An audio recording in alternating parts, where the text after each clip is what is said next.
Praise lord. దేవుని ఘనమైన నామమునకు మహిమ కలుగునుగాక. ప్రభు నామమున మీ అందరికీ హృదయపూర్వక వందనాలు. ఈ ఉదయకాలము దేవుని వాక్యాన్ని విందాం. అపోస్తుల కార్యములు 9వ అధ్యాయము 31వ వచనము. కావున యోదయ, గలిలయ, సమరయ దేశములందంతటా సంఘము క్షేమాభివృద్ధి నొందుచు సమాధానము కలిగి ఉండెను. ప్రియమైన వాళ్ళారా, ఇక్కడ అపోస్తుల కార్యంలో చక్కటి సంఘము కనపడుతుందండి. ఆదిమ సంఘము. ప్రియమైన వాళ్ళారా, ఈ సంఘముకి చాలా ప్రత్యేకత ఉన్నదండి.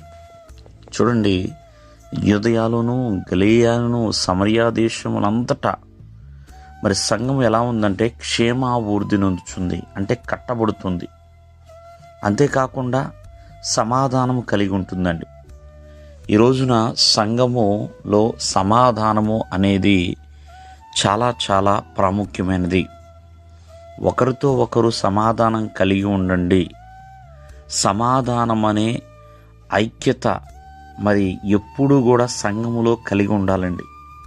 చూడండి, సమాధానము లేనిదే ఐక్యత రాదు. ఐక్యత లేనిదే సంఘానికి బలం అనేది ఉండదండి.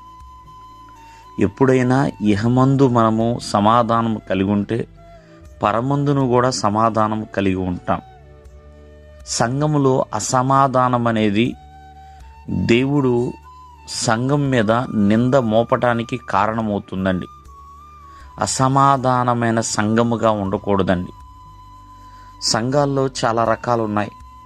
అభివృద్ధి పొందిన సంఘాలని, బలహీనమైన సంఘాలని, చూడండి దేవునికి ఇష్టమైన సంఘములని, ఇలా ఎన్నో ఉన్నాయి ప్రియమైన వాళ్ళరా. కానీ అసమాధానం అనేది ఉంటే ఆ సంఘమును దేవుడు ఎప్పుడు కూడా ఇష్టపడడు. సంఘం అంటే ఎవరో అనుకుంటారండి. ఎవరైతే ప్రభువునందు విశ్వాసం ఉంచారో, ప్రభు రక్తములో కడగబడ్డారో వారే దేవుని యొక్క సంఘం అండి. దేవుని యందు విశ్వాసం ఉంచుచున్న వారందరూ కూడా దేవుని సంఘమే. దేవుణ్ణి ప్రార్థిస్తున్నవారు, దేవుని యొక్క ఆజ్ఞ ప్రకారం నడుచుచున్నవారు, దేవుని యొక్క వాక్యాన్ని వినుచున్నవారు అందరూ కూడా దేవుని సంఘమే. కాబట్టి సంఘములో సమాధానము కలిగి ఉండాలి. ఆ సమాధానము ఎన్నో ఆశీర్వాదాలను తెచ్చిపెడుతుందండి. ప్రియమైన వారు, ఒకసారి ఆలోచించండి. సంఘము సమాధానముతో ఉండాలి ఎల్లప్పుడూ దేవునితో. చూడండి, యేసుక్రీస్తు వారు సిలువ వేయబడినప్పుడు ఆ సిలువ మనకి, ఆ సిలువలో 2 కర్రలు కనపడుతున్నాయి, అడ్డము నిలువ.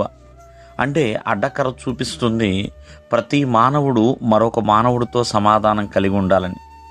నిలువు కర్ర సూచిస్తుంది ప్రతి మానవుడు దేవునితో సమాధానం కలిగి ఉండాలని. కాబట్టి మన పొరుగువానితోనూ దేవునితోనూ సమాధానము కలిగిన సంఘముగా ఉండాలి. దేవుడు మిమ్మను ఆశీర్వదించునుగాక. ఆమేన్.